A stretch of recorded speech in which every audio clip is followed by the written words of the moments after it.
Hello student, मैं संजय चौहान। आज हम बच्चों क्लास 8 का लेसन नंबर 6 मानव संसाधन जो टॉपिक है उनके बारे में हम अध्ययन करेंगे। बच्चों, पिछले वीडियो के अंदर हमने जनसंख्या घनत्व क्या है, जनसंख्या घनत्व का फॉर्मूला क्या है तथा जनसंख्या घनत्व ज्ञात करने की यूनिट क्या है, उन सब के बारे में पढ़ा और एक उदाहरण के माध्यम से समझा कि किस तरह हम कोई क्षेत्र की जनसंख्या दी हुई हो और उस क्षेत्र का क्षेत्रफल दिया हुआ हो तो हम जनसंख्या घनत्व ज्ञात कर सकते हैं। साथ में हमने विश्व, भारत और राजस्थान के अकॉर्डिंग जो जनसंख्या घनत्व के महत्वपूर्ण बिंदु थे उसके बारे में हमने विश्लेषण के साथ अध्ययन किया और देखा कि कौन से महाद्वीप में कितना जनसंख्या घनत्व पाया जाता है। आज हम ले रहे जो टॉपिक है बच्चों वो है जनसंख्या वितरण को प्रभावित करने वाले कारक। कौन सा बच्चों टॉपिक? जनसंख्या वितरण को प्रभावित करने वाले कारक। यदि बच्चों आपसे यदि ये पूछ लिया जाए कि जनसंख्या वितरण के स्थान पर घनत्व को प्रभावित करने वाले कारक कौन से हैं, तो उत्तर आपको बदलना नहीं है बच्चों। ये सेम कारक ही है जो जनसंख्या वितरण को भी प्रभावित करते हैं और जनसंख्या घनत्व। जनसंख्या घनत्व या जनसंख्या वितरण को प्रभावित करने वाले मुख्य 3 कारक हैं। मुख्य कितने कारक हैं? 3। ये में हम सारणी बना लें। पहला कारक का नाम है भौगोलिक या प्राकृतिक कारक। पहला कौन सा है? भौगोलिक या प्राकृतिक कारक। दूसरा आर्थिक कारक। कौन सा दूसरा? आर्थिक कारक। तीसरा सामाजिक सांस्कृतिक व राजनीतिक कारक। इस तरह आपसे सवाल पूछे जनसंख्या वितरण को प्रभावित करने वाले कारक कितने हैं? 3 है। भौगोलिक कारक, आर्थिक कारक और सामाजिक व सांस्कृतिक कारक। फिर भौगोलिक कारक के बहुत सारे कारक हैं, जैसे 1 नंबर हम ले सकते हैं स्थिति, 2 नंबर जल, 3 नंबर भूमि, 4 नंबर जलवायु, 5 नंबर मिट्टी और 6 नंबर हम खनिज। देखो बंधु, याद रखना ये जो खनिज शब्द है वो भौगोलिक में भी आएगा और आर्थिक में भी आएगा, इसलिए दोनों में से हम किसी में पढ़ेंगे तो उसको गलत नहीं ठहराया जाएगा। फिर आर्थिक कारक में भी मुख्य कारक है पहला औद्योगिक कारक, दूसरा नगरीयकरण कारक, तीसरा परिवहन कारक। कौन सा कारक? परिवहन कारक। और फिर सामाजिक और सांस्कृतिक स्वयं में अपने ही कारक नहीं है, अकेला ही है ये। तो आपको यदि सवाल पुटअप करके थोड़ा सा चेंज कर दे, पूछ ले जनसंख्या वितरण को प्रभावित करने वाले भौगोलिक कारकों को स्पष्ट कीजिए, तो आपको किसके बारे में अध्ययन करना? सिर्फ स्थिति, जल, भूमि, जलवायु, मिट्टी और खनिज। यदि आपसे पूछ ले जनसंख्या वितरण को प्रभावित करने वाले आर्थिक कारकों को स्पष्ट करें तो आपको औद्योगिकरण, नगरीकरण और परिवहन के बारे में। यदि आपसे पूछ ले सामाजिक और सांस्कृतिक और राजनीतिक कारक को स्पष्ट करना, तो सिर्फ इसी कारक के बारे में अध्ययन करना है, इन दोनों कारकों को लिखने की जरूरत नहीं है। तो आपको मालूम हो गया होगा बच्चों कि जनसंख्या वितरण को प्रभावित करने वाले जो कारक है उस पर 4 क्वेश्चन बनते हैं। पहला सीधा हम लिख सकते हैं जनसंख्या वितरण को प्रभावित करने कारक कौन कौन से हैं, तो भौगोलिक कारक, आर्थिक कारक और सामाजिक और सांस्कृतिक, फर्स्ट क्वेश्चन। दूसरा क्वेश्चन, जनसंख्या वितरण को प्रभावित करने वाले भौगोलिक कारक कौन से हैं, तो ये 6 प्रकार है, इसको लिखना है।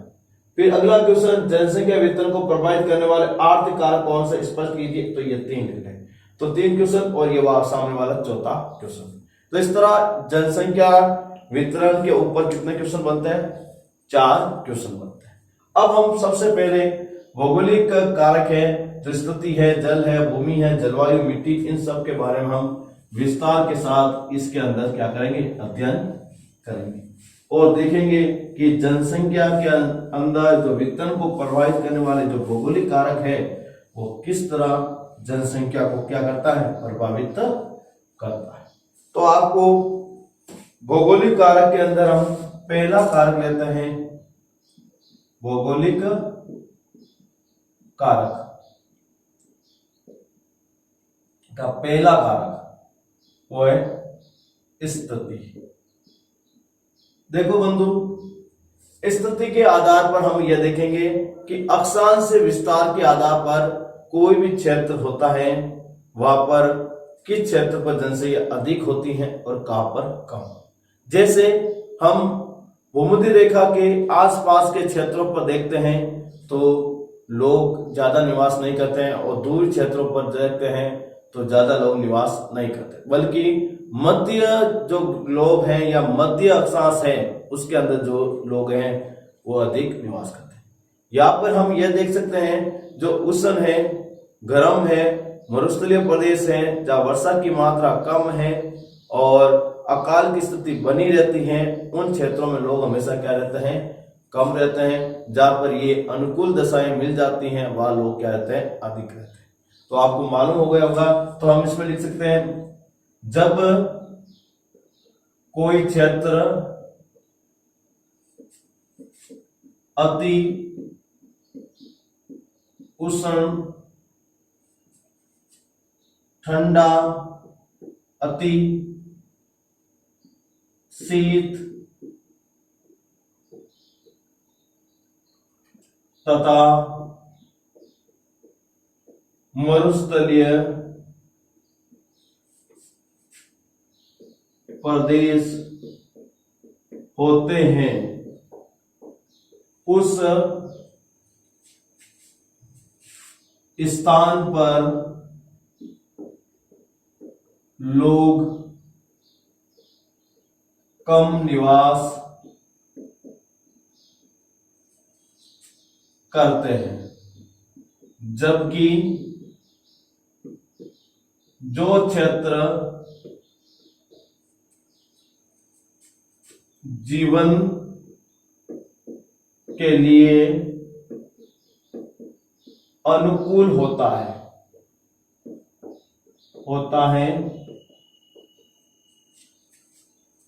उस क्षेत्र में लोग अधिक निवास करते हैं। याद हो जाएगा बच्चों, जो क्षेत्र अति उष्ण है या अति शीत है या मरुस्थलीय प्रदेश है वह स्थान पर लोग कम रहेंगे और जबकि जो जीवन के लिए अनुकूल दशाएं होती है उस क्षेत्र पर लोग अधिक निवास करेंगे। दूसरा, अब हम बिंदु लेते हैं जल। कौन सा बिंदु बच्चों? जल। आपको स्वयं ही पता है व्यक्ति के जीवन के 3 महत्वपूर्ण आधार है। पहला आधार बच्चों वायु, जिसके बिना व्यक्ति कुछ पल भी नहीं जी सकता। दूसरा आधार है बच्चों जल। कौन सा है? जल। आपने देखा होगा, सुना होगा, जल है तो कल है। तो जल जीवन का क्या है? आधार है। तो बच्चों आपको ध्यान रखना है, जिन क्षेत्रों में जल की आसानी से उपलब्धता हो जाती है वहां लोग अधिक रहते हैं और जहां पर जल की कमी होती है वहां लोग क्या रहते हैं? कम निवास करते हैं, क्योंकि जब उसको जल मिल जाएगा तो वो जल का उपयोग विभिन्न क्रियाओं में करता है, जैसे पीने के अंदर, पशुपालन के अंदर, कृषि क्रियाओं के अंदर, औद्योगिक क्रियाओं के अंदर। इसके कारण वह लोग ज्यादा रहते हैं, और जहाँ जल नहीं होता है वह लोग क्या निवास करते हैं, कम निवास करते हैं। जैसे हम इसके बारे में लिखें, जिन क्षेत्रों के अंदर जल की उपलब्धता पाई जाती है, उन क्षेत्रों के अंदर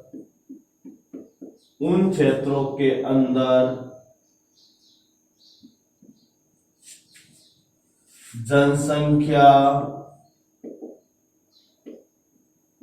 अधिक निवास करती है, जबकि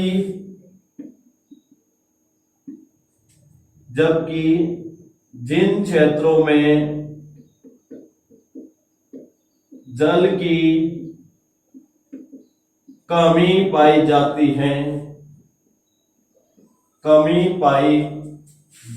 है, वहां जनसंख्या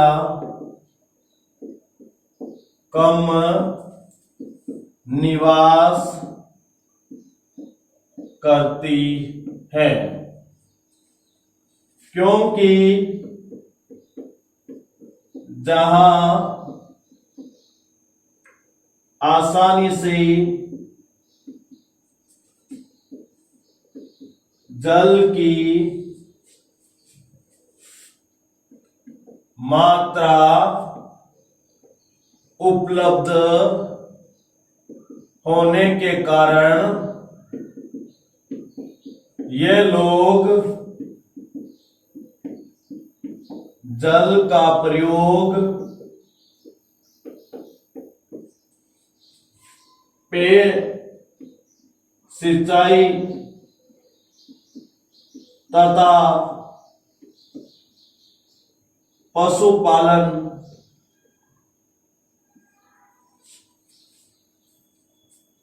क्रियाएं एवं औद्योगिक कार्यों में भी जल का उपयोग करते हैं। इस कारण जनसंख्या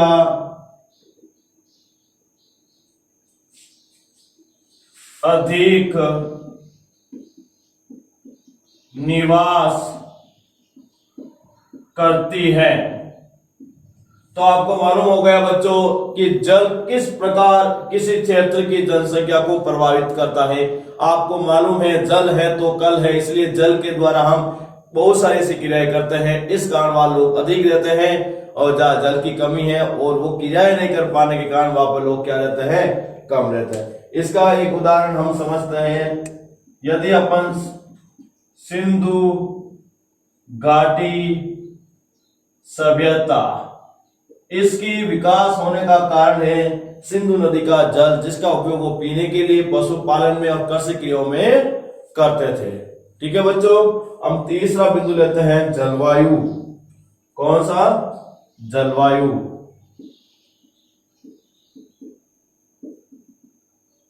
देखो बच्चों, आपको स्वयं को मालूम है यदि किसी क्षेत्र में अति गर्म प्रदेश है या अति ठंडा प्रदेश है और वहां पर ज्यादा गर्मी पड़ती हो या ज्यादा सर्दी पड़ती हो या पूरे वर्ष बारिश होती हो, ऐसे स्थानों पर लोग बहुत कम रहते हैं। जबकि कुछ ऐसे स्थान है जो जीवन जीने के लिए क्या होते हैं, अनुकूल होते हैं। वहां की जलवायु क्या होती है, अनुकूल होती है, ना ज्यादा सर्दी पड़ती है, ना ज्यादा गर्मी पड़ती है और ना ज्यादा बारिश होती है। वह लोग क्या करते हैं, ज्यादा निवास करते हैं। तो आपको मालूम हो गया होगा, जहाँ ज्यादा सर्दी पड़ती है, जहां ज्यादा गर्मी पड़ती है, जहां ज्यादा बारिश होती है, उन क्षेत्रों के अंदर लोग हमेशा कम निवास करते हैं, जबकि जिन क्षेत्रों में जीवन के लिए अनुकूल जलवायु पाई जाती है वहां लोग अधिक निवास करते हैं। तो हम इसके बारे में लिखते हैं, जिन क्षेत्रों के अंदर अधिक गर्मी व अधिक सर्दी तथा वर्षा होती है, उन क्षेत्रों के अंदर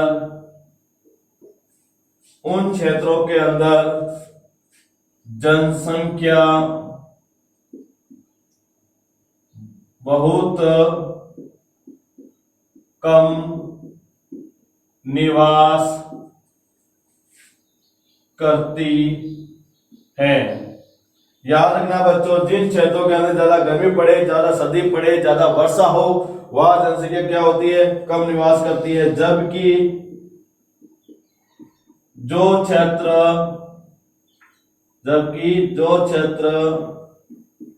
जलवायु के अनुसार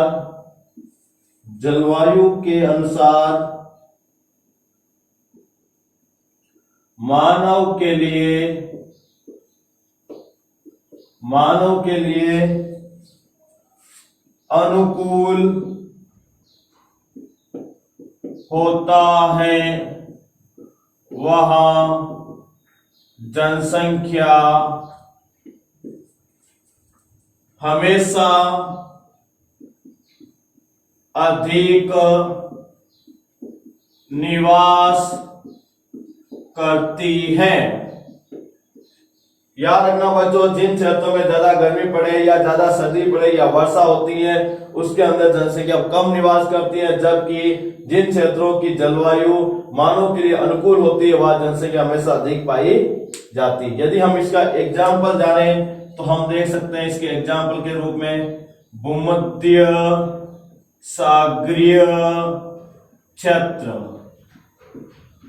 भूमध्य सागरीय क्षेत्र है, वहां पर हमेशा जलवायु अनुकूल होने के कारण यह जनसंख्या अधिक निवास करती है। तो अब हम अगले बिंदु की बात करें कि जनसंख्या को भौगोलिक रूप से प्रभावित करने वाले कारक कौन सा है। तो हमने 3 कारकों के बारे में जाना है कि जो जनसंख्या के वितरण को किस प्रकार प्रभावित करते हैं। अब हम लेते हैं अगला कारक, चौथा, मिट्टी या सॉइल। आपको स्वयं को मालूम है बच्चों, आपको एक उदाहरण समझाता हूं। एक मिट्टी ऐसी है जिसके अंदर उर्वरकता की कमी है, बारिश की वह क्षेत्र में कमी है, इसलिए फसल बिल्कुल नहीं होती है।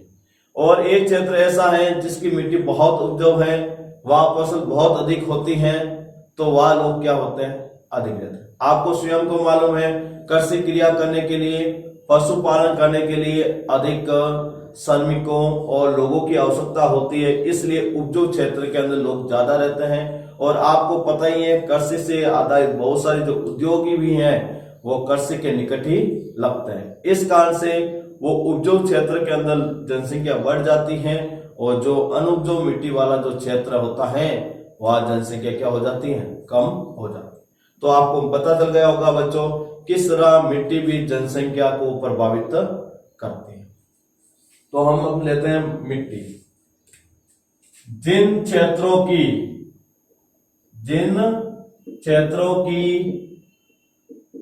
मिट्टी उपजाऊ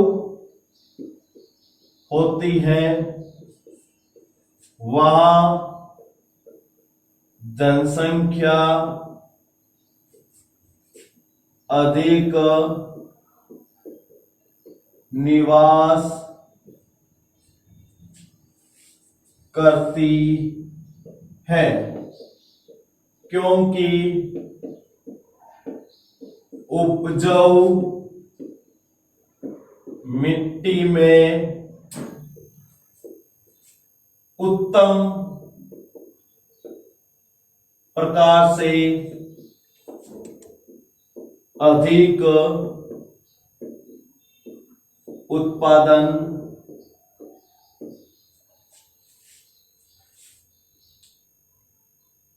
कृषि क्रिया में होता है। इसके अलावा इन क्षेत्रों में कृषि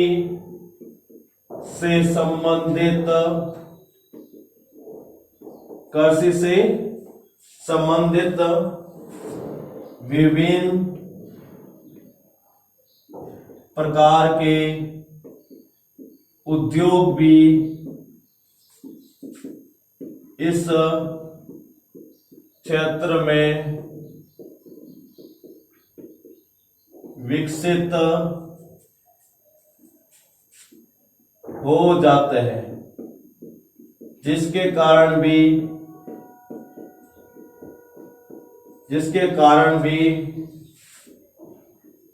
जनसंख्या अधिक हो जाती है।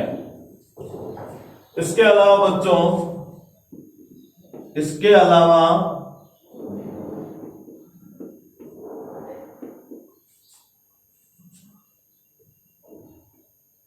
अलावा जो भूमि या जो मिट्टी अनुपजाऊ होती है, वहां कृषि क्रिया करना आसान नहीं होने के कारण जनसंख्या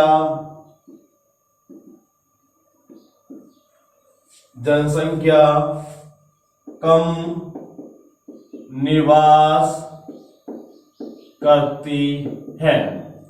तो आपको मालूम हो गया बच्चों, जो क्षेत्र उपजाऊ मिट्टी का होता है वहां पर कृषि क्रिया करेंगे तो उनके लिए भी लोगों की आवश्यकता पड़ेगी, और उसके कृषि क्रिया अधिक उत्पादन होता है तो वहां पर कृषि संबंधित विभिन्न प्रकार के उद्योग लग जाते हैं, जिससे और ज्यादा जनसंख्या में क्या हो जाती है, वृद्धि होती है। जबकि दूसरी क्षेत्र की जो मिट्टी अनुपजाऊ है वहां पर कृषि क्रिया भी नहीं होने के कारण ना तो कोई उद्योग लगते हैं, ना कोई और प्रकार से जनसंख्या बढ़ती, इसके कारण वहां जनसंख्या क्या रहती है, हमेशा कम रहती है। तो आपको मालूम हो गया होगा बच्चों कि मिट्टी भी किस तरह जनसंख्या को प्रभावित करती है। एग्जाम्पल की बात करें तो इसका एग्जाम्पल होगा, आपको मालूम होना चाहिए, गंगा ब्रह्मपुत्र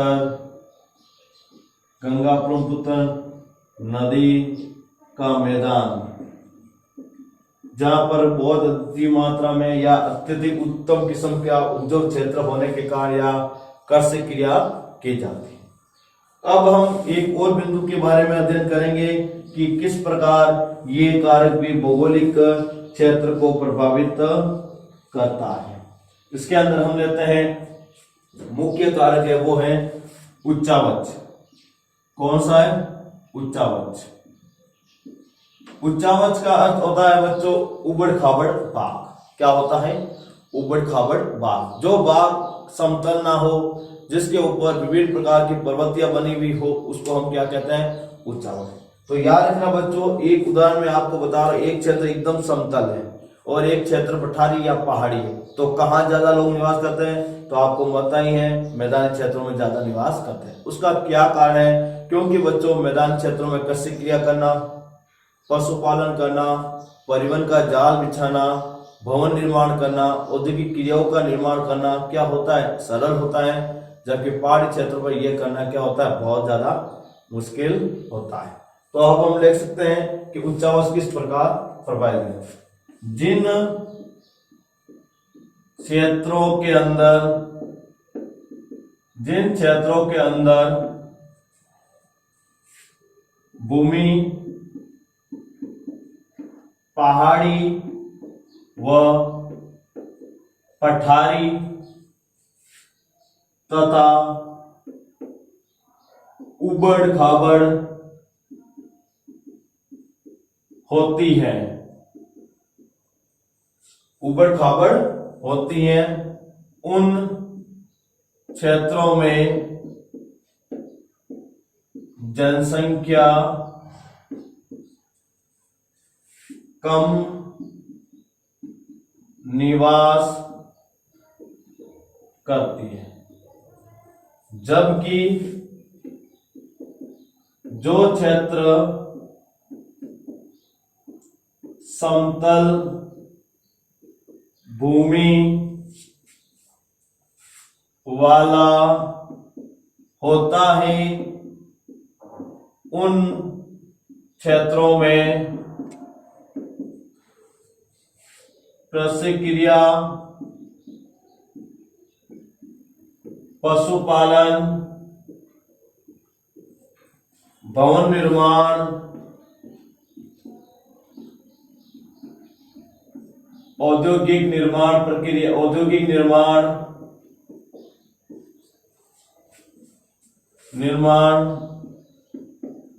तथा परिवहन जाल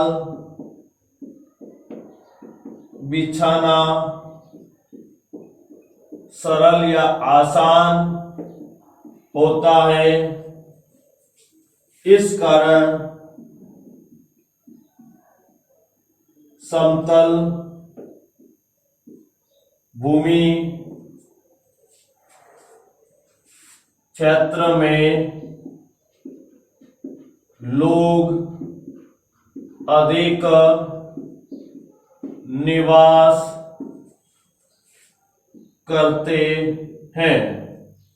ठीक है बच्चों, तो आपको मालूम हो गया जो पठारी है, उबड़ खाबड़ भाग है, वहां लोग हमेशा कम रहते हैं। जो समतल भाग होता है वहां लोग क्या होते हैं, अधिक निवास करते हैं।